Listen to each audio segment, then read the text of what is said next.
Hey folks, welcome back to another episode of Throat Punch Lunch. Yes, thank you so much for joining us back here. We appreciate it.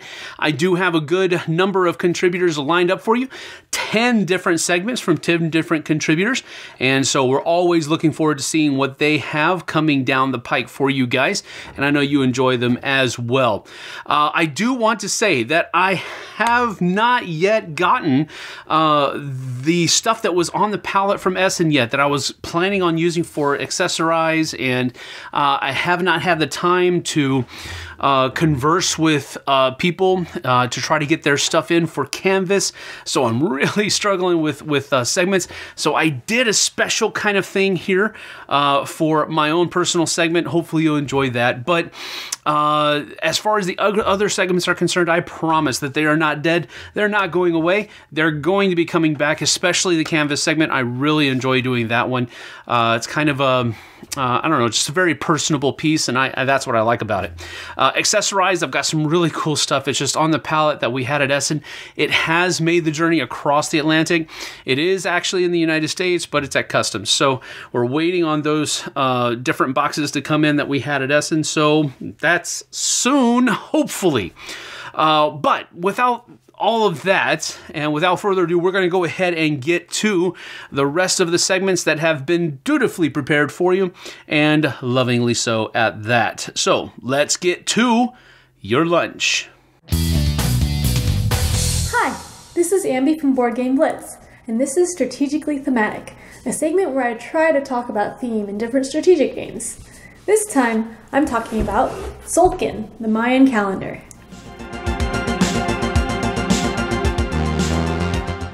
Tzolkin is a game with almost no theme, but I'll try to talk about it anyway. Tzolkin is a worker placement game. There are a bunch of different spots where you can get resources, and you use the resources to build things like buildings, which normally give you in-game benefits and some points, or monuments, which give you end-game scoring. You also need to feed your workers throughout the game with the food you gather, and it costs food to place extra workers, since they need more food if they're working harder. There are a bunch of different sections on the board for different things. In this one, you can get corn by fishing or harvesting corn. But in some spaces, there are forests that you need to cut down first before you can get to the corn. So first you can get wood, and then the next time you can get corn. One interesting thing you can do is burn down the forest if you really want to get to the corn, since naturally, corn thrives in the ashes of a burnt forest. But when you burn the forest, you also anger the gods. Throughout the game, you'll be moving up these 3 different temple tracks, and depending on how high you are, you'll be rewarded with resources and points. But when you anger the gods, you have to move 1 space down on a temple, so you have to gauge whether the trade-off is worth it. I knew nothing about the Mayan calendar before playing Tzolkin, and I still know pretty much nothing about it. But apparently, the Tzolkin is a 260-day calendar made up of 20 groups of 13 days each. And the one thing people remember about this board game, the gears, are a simplified version of this calendar. There are 2 halves of 13 days each for a total of 26 turns. What's really cool about the game is that after each turn, the calendar advances a space, and all workers who are on the gears move up a space to a better action. You can either place workers or remove workers on your turn, and you get the benefits when you remove them. So you end up leaving your workers on spaces in order for them to spend more time there and get better actions. You can also stack a bunch of workers on the same gear, which pushes some of your workers to the better spaces more quickly. Even though Tzolkin has very little theme, it's still a great worker placement game. There's a lot of planning you can do to get the right resources to build what you want, and it's really fun using the gears to your advantage to get the best actions in each track. Thanks for watching Strategically Thematic. Let me know if there's some theme that I missed.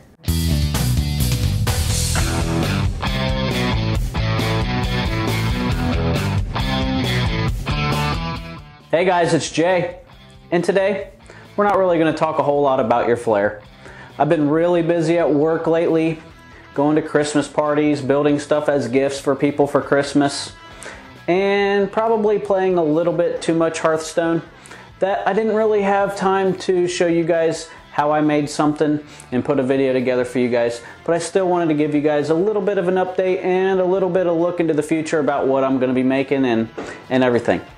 Well, the first thing I got planned is my last piece of Flair I'm going to be making for my giveaway for Chaz Brown. His favorite superhero is Wonder Woman, and I've been really wanting to get some superhero Flair made.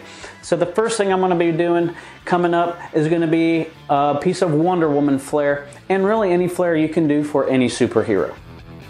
Well, the next things I'm going to be working on were requests from people for specific games or ideas that they had sent me. The first thing is a dice tray, and he specifically wanted a coffin-shaped one. Now, I'm going to be making that coffin-shaped one with a little bit of flair that I'm going to add to it, but I'm also going to make a regular square or rectangle one also. That way you have options for both. The next thing requested, I had 2 games specifically requested, Hiroshima Hex and Lords of Waterdeep.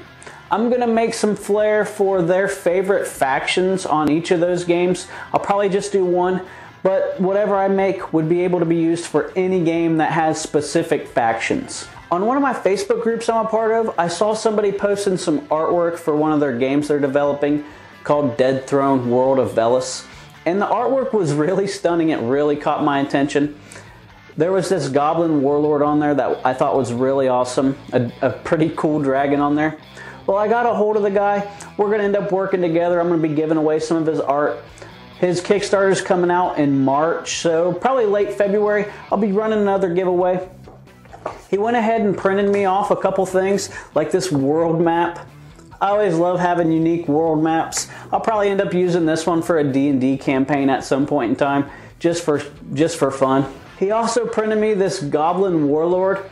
Now the tops and the bottom of this particular print got cut off, but he's getting me another one, so I'll probably go ahead and throw that goblin warlord in there for Chaz Brown for his giveaway winnings. So anyways, if you guys want to check out Dead Throne, you can look them up on Facebook. They also have their own website, and you can check them out there and get some more information about that game. It looks pretty awesome. I got some more stuff planned, but I don't want to bore you guys too much. I just wanted to let everybody know that I hope you all had a great holiday. Hope you had an awesome Christmas, whatever holiday you celebrate. I hope you guys have an amazing new year. Don't party too hard. But don't forget, guys, 15 pieces of flair is the bare minimum. Some people choose to do more, and I certainly encourage that. And until next time, have fun, everybody.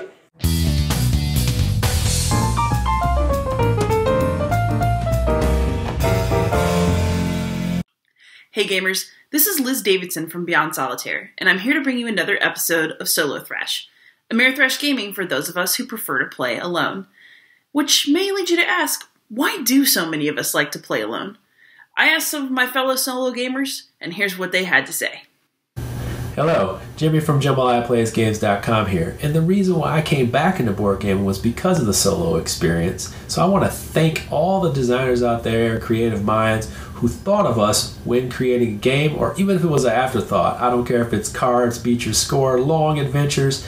It's because of those experiences that I keep that game on my table, and I can also explain to people how wonderful your game is beyond the solo experience. So keep on considering us.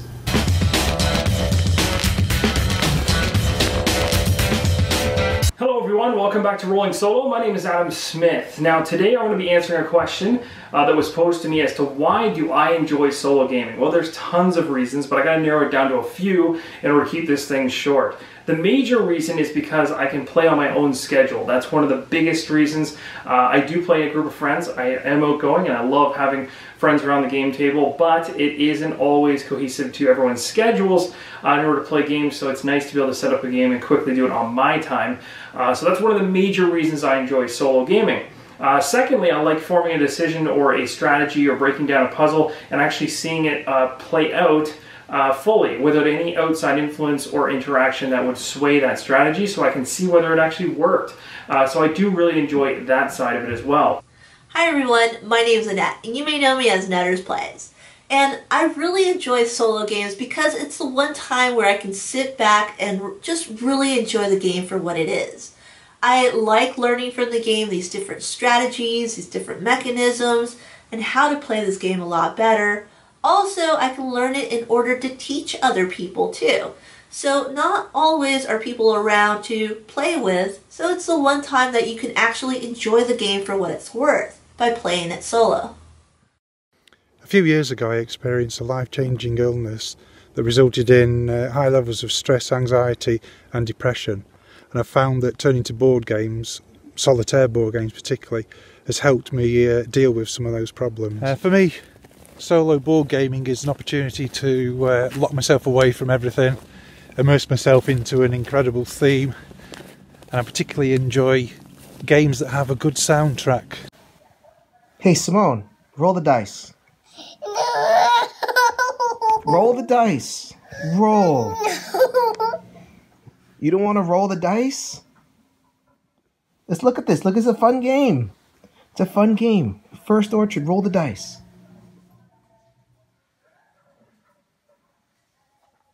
No. Check out the reason I play solo games. I'm still working on it. So I hope y'all enjoyed those responses as much as I did. One thing that always amazes me about solo gaming is not only how many of us play alone, but for how many reasons we do it. I personally like to play alone because, well, have you ever read a book or a movie and you did it by yourself and you were just really into it and you felt at just that moment that that book or that movie was made just for you, even though logically you know that isn't true? Sometimes I feel that way about gaming. I really like to play with other people, but sometimes I also like to play for myself. And sometimes those big victories and those crushing defeats and those clever plays are things that I like to savor just for me. Happy gaming!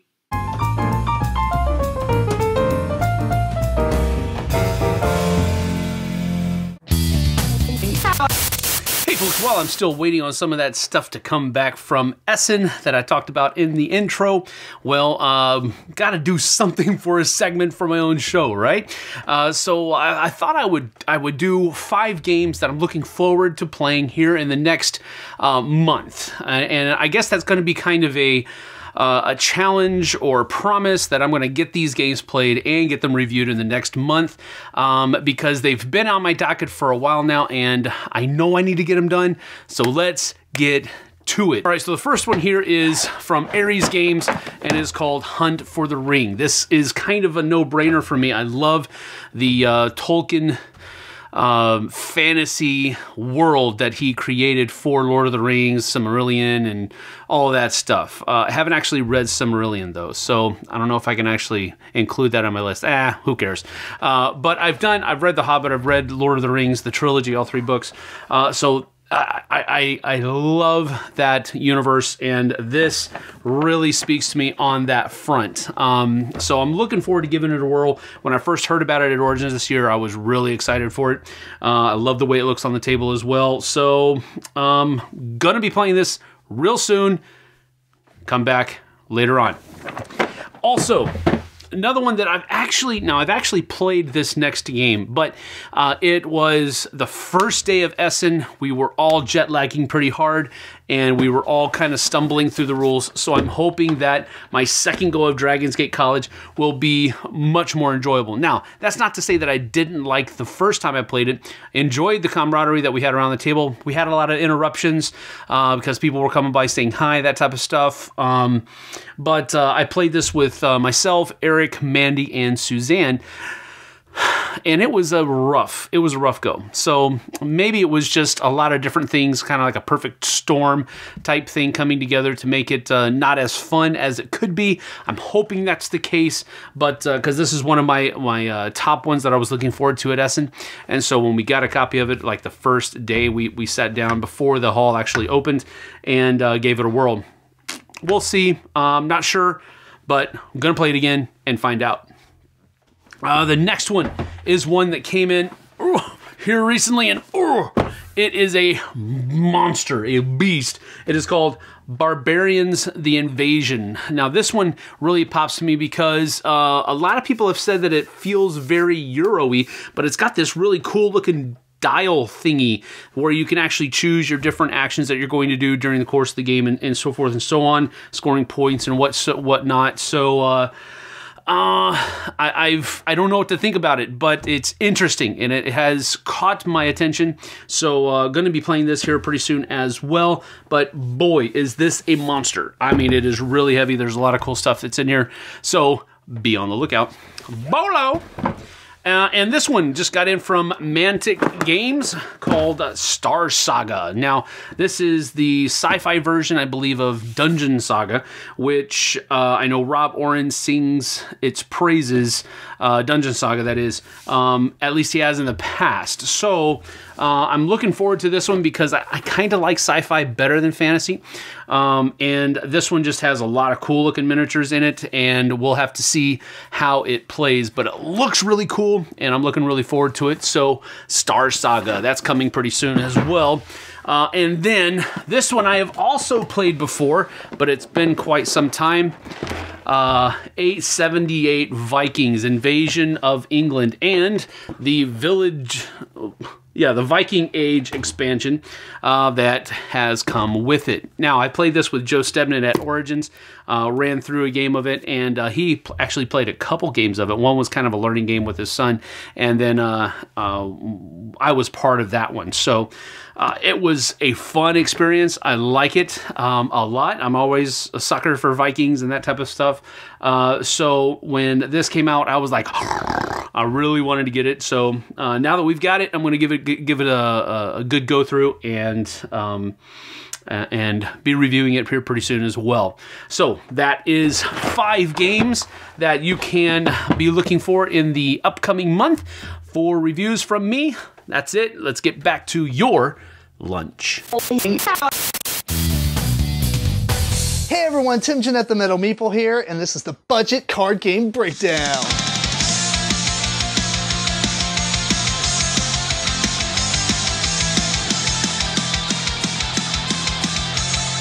Although I really should rename this segment Budget Board Game Breakdown because I've been going over a lot more than just card games, which was my original intent, but there's only so many of those, right?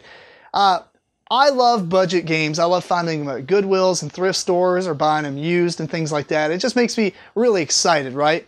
One thing that makes me even more excited is to play a fun game that doesn't require you to purchase anything. Now, a lot of us have dice laying around, right? And you may have heard of this game. It's a public domain game, so no one really owns it. And it has plenty of different names. And we've heard it called Midnight Madness, but also like Roll to 100 or just simply 100. I think Family Volley was another one.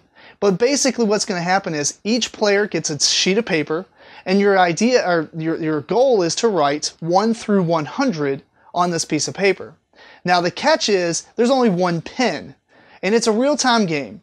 So you need a pen, you need 2 6-sided dice, and a piece of paper for each player. One player starts with the pen, the player to their left starts with the 2 6-sided dice. You say go, the player with the pen starts writing frantically, right? Trying to write as fast as possible to get to 100. The player to the left rolls the 2 6-sided dice. If you do not roll a double, you pass them to the next player, they roll, tries to roll a double, and if it doesn't work, they give it to the next player, etc., passing the player with the pen. Eventually somebody will roll doubles, and at that point they're allowed to go get the pen. The player with the pen doesn't have to give it up though. They can't stop them. They have to just mindlessly write like a robot, right? So they can't like, shoulder them out of the way or anything like that. And the player grabs the pen and goes back to their same seat that they started in and starts writing again. Then, that's it. I mean, you just keep going. If you roll doubles and you already had numbers on your sheet, you just continue where you left off. You're not required to write 100 numbers before somebody rolls doubles. That's crazy. But so there's a lot of different variants to this game. I know that some people use a 6-sided die, and the player who has it keeps rolling until they roll a 6, and then they grab it and start rolling. You'll see that I think there's some Facebook posts going around about people opening presents with a oven mitts on, and this is like kind of a derivative of this game. But for the most part, this is a fantastic game. It's hilarious. You can make it as physical as you want. We tend to have a couple of ground rules, such as when you get the pen, you must go back to your original seat. Some people try to take it off to another room, etc. That's crazy talk. The other thing is, like, we don't like when the person with the pen tries to fight back, because then it gets into this tug of war and you'll break the pen or somebody will get stabbed by the pen, and it's just... So we try to limit the amount of crazy interactions, but still make it very physical and just crazy, running around and everything. So it's a really fun game. If you ever heard of it and you've heard it by a different name, comment below and let us know what you've heard it as. And if you've played it, what type of rules did you have that may have been specific to your family or specific to your group or the way that you were taught? It'd be interesting to see all the different variants to this. So if you have any questions, feel free to obviously post below or email me at timjennette@gmail.com. Follow me on social media. Check out my podcast, MeepleCore. And until next time, until next year, keep on rocking and rolling dice.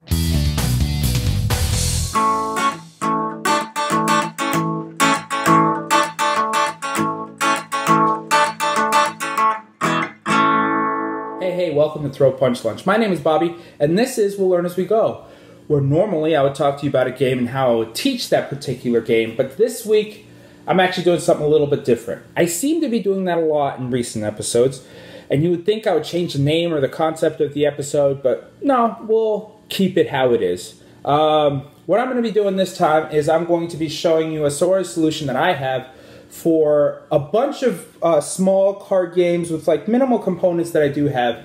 Now, granted, storing those things are pretty easy, but this is what I use, and I only have to take one case to a game night, and it carries a bunch of games, and it carries them safely. What I do is I take this photo storage container carrier, and what I mean by that is this is a carrier that contains 12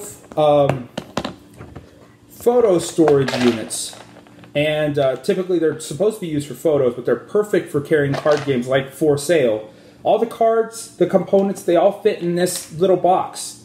And so I have For Sale in here, but I also have Bang the Dice game. These are all the components, the dice, the cards, the rule book. Happens to be a small rule book anyway, right? I also have games like Time's Up, which is a great party game. I actually split it up into 2 containers. But, I mean, if it's up to... I mean, that's just because it's up to me, but if you want to, you could probably just take one of these containers to a game night. I have Sushi Go in here. I also have...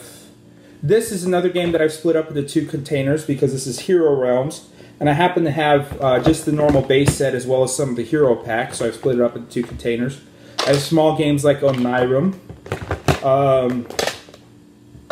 Fairy Tale, which is a small kind of card drafting game.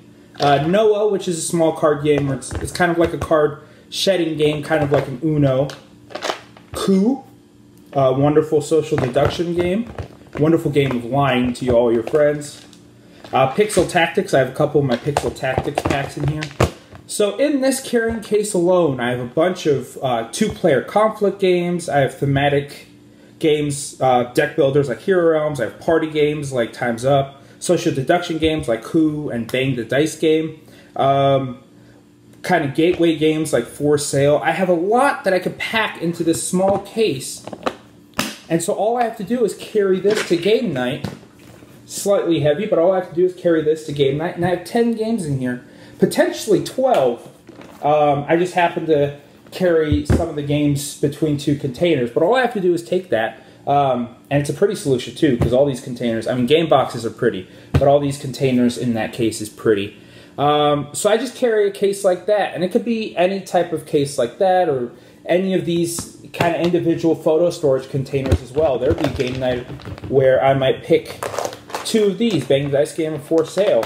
I just take that, stick that in my bag, and they're slightly water resistant. I mean, I wouldn't throw one of these into a pool, but if it's sprinkling outside, I don't have to worry about wet cardboard boxes. So that's what I do, and all I have to do is carry this case to a game night, and I have a bunch of variety, a lot of dense fun, and be able to accommodate a bunch of different player counts and a bunch of different types of games.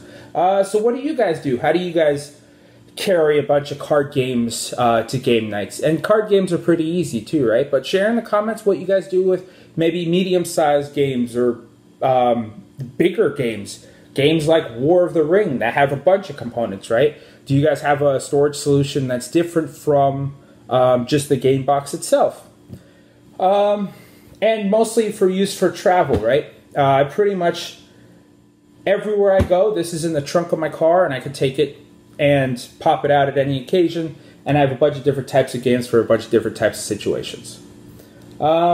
So that's what I do. Share in the comments what you guys do. And until then, my name is Bobby, and you've been watching We'll Learn As We Go on Throat Punch Lunch. Well, welcome back to another episode of the Cardboard Herald's Rook and Record. I'm Jack, and today is a very special episode, not just because we're covering Scythe, which is very special in and of itself, but because this is our premiere on the Dice Tower's Throat Punch Lunch. How freaking cool is that? I know it's certainly cool to me. So I knew we had to pick an awesome game and just as awesome of a record, because that's what we do here. We pick the perfect soundtrack for you to listen to while playing your favorite games. So today, of course, we're looking at Scythe. This game is a beautiful juxtaposition of this agricultural, pastoral nature with the looming threat of war constantly in the background, with these industrial machines just stomping over the landscape. And I needed something to kind of capture that. And it's not just about the imagery here, which Scythe has incredible imagery throughout. Stonemaier Games did an excellent job at creating a thematic resonance between the mechanisms and the theme of the game. And so there's a pervasive threat of war in everything that you do. Every decision is going to be affected by the possibility of someone coming in and kicking your butt. But fighting doesn't actually happen all that often. So I needed something to capture that kind of ominous threat in the horizon, but it's not necessarily here. Just feeling in the ether that something is about to happen and you're going to have to pick up your axe or gun or mech and do some fighting yourself.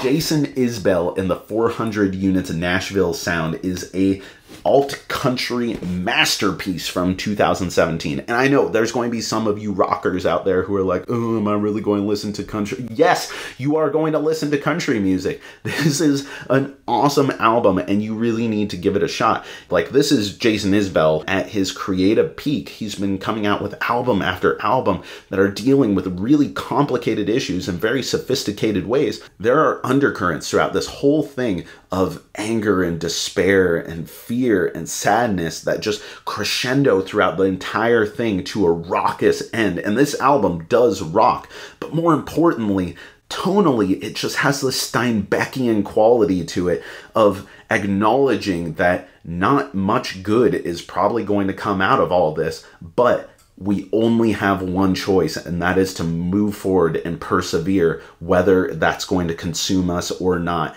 And that's a lot of the same quality that I see throughout all of Scythe. So that's why I think the perfect album to listen to while playing Scythe is Jason Isbell and the 400 Units Nashville Sound. So what did you think of our pick? Did you agree? Did you disagree? What is your favorite album to listen to while playing Scythe? Let us know in the comments below, or just yell at us on Twitter at Cardboard Herald. You can find all sorts of other reviews, recommendations, and of course, Rook and Records on our website, www.cardboardherald.com, and on our YouTube channel. So thank you so much for watching Rook and Record and Throat Punch Lunch, and you remember that the more that we do of these, the less bad music you are going to have to suffer at the table.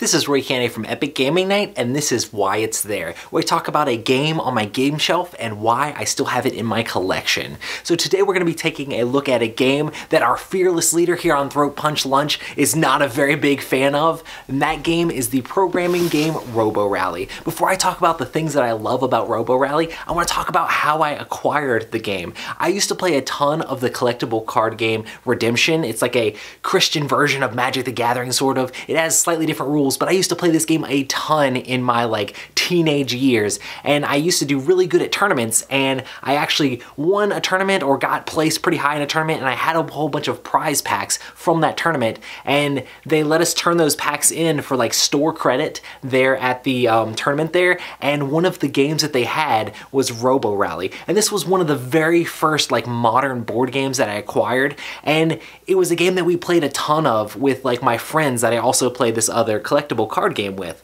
So RoboRally is a programming game, and it has a special place in my heart just because it was one of the very first board games that I owned personally myself. So basically in the game, you're controlling these different robots, trying to move them around the board and get these little flags that are placed out. But the board has all sorts of different things that can like turn your robot around or move them along this conveyor belt. And you can run through lasers or you could fall into pits. And the catch is everybody is programming their robot simultaneously. So you don't quite know what your opponent's gonna do. This game is crazy chaotic, especially when you bring up the player count. And when you make it higher player count, the downtime isn't really that big because the simultaneous programming, and you just go through and do all the actions. And it's fun to see what happens as you're running into each other and trying to figure out, oh man, I think he's gonna go this way, so I should probably try to avoid him so I can get around and hit that conveyor belt and slide over here and go straight and then get on the flag, and the first person to race to the different flags wins. You definitely have to play a small map in this game so it doesn't drag out too long, so that way you can get to the flags real quick and play a short, quick, crazy, chaotic game.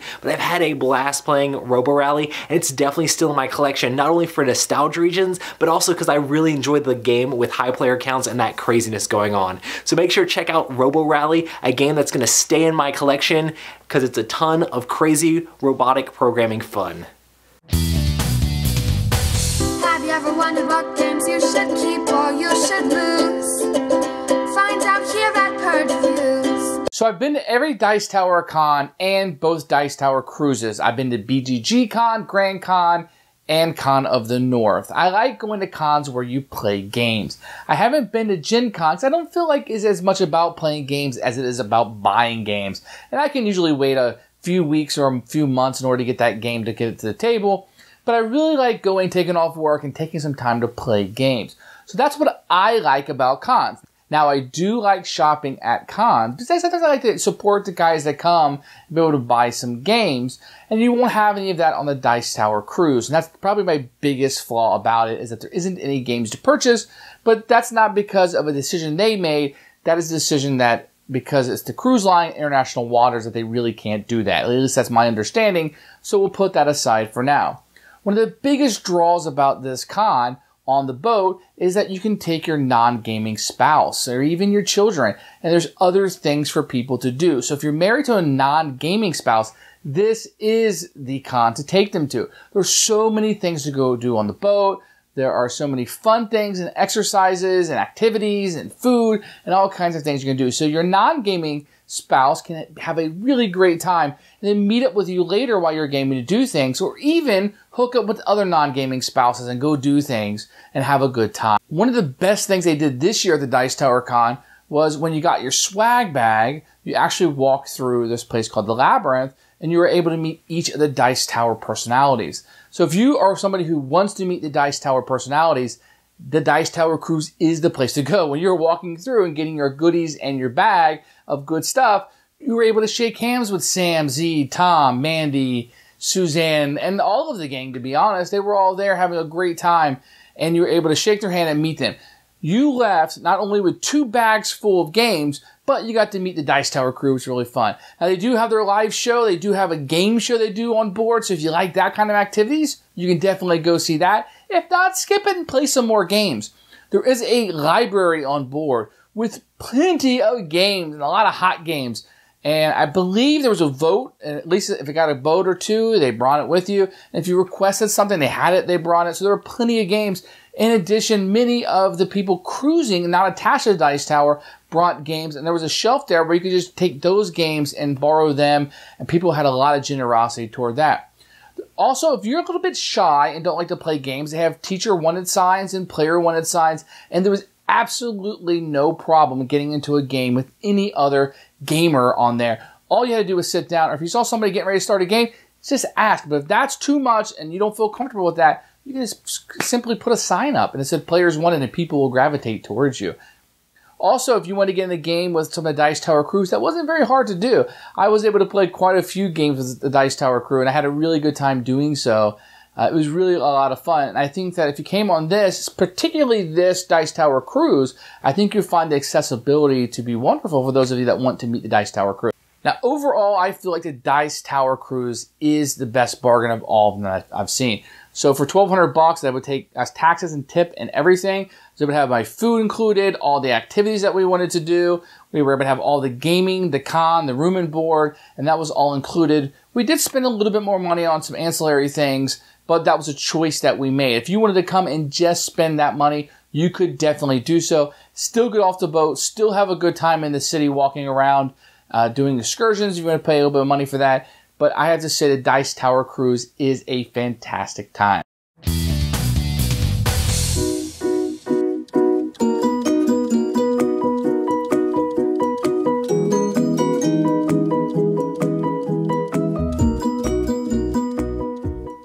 everybody, Even Steven here, hoping everyone is having a happy holidays with their families. Today I'm going to give you some new ideas for this upcoming new year for board gamers' resolutions. My first board game resolution for board gamers is to maybe clean out your collection. Maybe you're surrounded by games. You need to organize them in a better way. There's games over here, off the shelf, on the shelf, they're flipped over, they're turned over. Go through them, organize them nice and neat so you don't have this kind of stack sideways, and rather you have a nice straight stack on your shelf, on your gaming table, wherever it may be. My second idea for a board game resolution would be to cull your collection or get rid of some of the games that you're not playing anymore. For example, maybe a game that can be replaceable with another game or one that you just haven't gotten to the table in a long time. So maybe take this, donate it, pitch it, whatever you need to do. Cull your collection, it'll make you feel better, you can get rid of stuff and start this new year right. My next board game resolution is to pick 5 games that you haven't played in a year. There must be a reason you haven't played these in a year. Maybe you need to have a game night, play all 5 of these games. See, do you need to keep them or not? If you haven't played them in a long time, maybe they need to be pitched or traded or given away to someone who could use them for a better purpose. Next, for your board game resolution, something you may need to do is hold yourself back from buying a lot of different games that you don't get to the table because you already have a ton as it is. Board gamers are so enticed by these covers on the shelves. Maybe it's on sale. Maybe set yourself to a limit. Maybe you can only buy 1 game a month. Maybe 1 game a year. Whatever your limit is, maybe set one so that your purchasing is much more strict than it might be. So then you get to games that you actually can play. My next board game resolution idea would be to host a game night. Maybe with your friends, have them over to your house if you haven't before. Maybe plan a nice night with snacks and some drinks for everyone and have a really good time. And maybe alternate for your board game resolution with your game group. Okay, my last board game resolution idea would be to maybe save up for a convention that you haven't gone to. Maybe you're in the United States or in Europe. Save up for one so maybe you can finally go to that convention that you've never been to and it'll be a really special experience for this new upcoming year. Okay guys, those are my board gamers' New Year's resolutions. Let me know in the comments, do you have any other ideas for New Year's resolutions for board gamers? We'll see you next time. Enjoy your holiday season.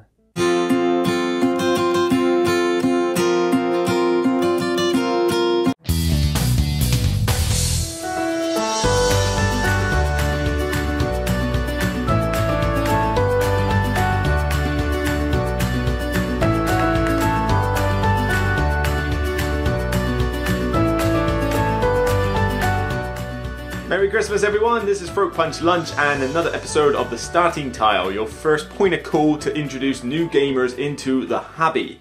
I'm sorry I don't have a Christmas themed game guys, but how many games do you know that are actually based on Christmas? I don't know of many, and if there's any out there I'd certainly be interested for you to put it in the comments and let me know. So today I'm just going to have to pick another gateway game, and sadly it's not the best looker one either. This is Ethnos. Ethnos came out earlier this year, about springtime, and did hit home with me a lot more than I expected it to. Now granted, as you can see, not the best looking game in the world. And if you see the pictures on the screen, it's really not a particularly nice looking game. You know, some people don't mind it, and certainly graphic design wise, it's very clean and simple, but it's not great on the whole artwork. Not selling it right now, am I? Well, let me see what's good about it. With Ethnos, this is area control boiled down to its most simple roots. In Ethnos, you have a map where you're just vying to get majority control, but how you do it is that you place these markers on each territory by playing cards. You'll draw them from a deck, and they comprise of several different races. So this can be orcs and minotaurs, dwarfs, elves, think generic fantasy. There's a lot of them in the game, but you shuffle together, so many of them randomly, so each game plays out very different. Each faction has its own special ability when you play them, and the idea is that it's basic set collection, nothing else. You draw the cards, you try to get a set of a particular, race, you play the whole group. It gets more powerful the more of them you play, and over the course of the game you need to play more and more and more in order to keep your area control going, and that's essentially it. You play the cards, get the markers on the board for area control, and at the end of 3 separate rounds, there is a scoring phase. You'll score so much in the first round, and then a bit more in the second, and then a bit more in the third.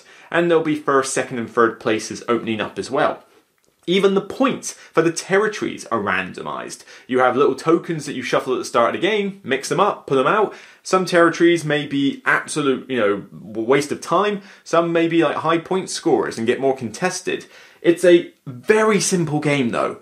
So simple, and the turns are lightning fast, stupidly lightning fast. You'll draw your card, and in certain player games, you will not have time to register what the card says before it gets back round to you. It can go that fast. Even when you're playing cards, it's just, okay, I play 4 eagle folk, or whatever they're called, eagles or something, I forget that, bird folk. And I'll play 4 of them, I'll put a marker here, there you go, done. Next player, draw a card. Draw a card. I'll play 3 dwarfs. Put a marker here. Great. Draw a card. It's that quick.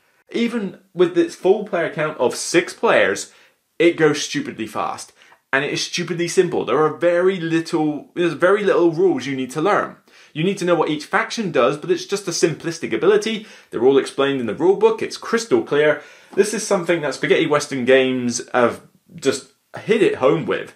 I looked at this and I thought, this looks horrible, and this is like, what? So simplistic? Why am I going to like this? It's not even the designer I go mad for, Palomori, but this one just works. It is one of the most streamlined, simple area control experiences I've ever had, yet it has good variety, it still makes you think, it is not autopilot. If you want to teach someone area control, get them this game. This just works. Granted, I wish they could just brush it up with a bit of better paint, but otherwise, fantastic. It just does the business. And up to 6 players as well. I hope you had a good Xmas, guys, and have a great new year. I'll see you in 2018. And so there you have it, another Throat Punch lunch in the books. Thank you so much for joining us. A special shout out and thank you to all of my contributors. You guys do a tremendous job each and every episode, and I sincerely thank you very much for doing so. I hope that you guys are also enjoying their segments as much as I do, and if you do, go ahead and give them a look on their channels as well, because I know they produce a lot of different content in a number of different ways. So be sure to check them out over there as well. Thanks so much for joining us. We'll see you guys on the flip side.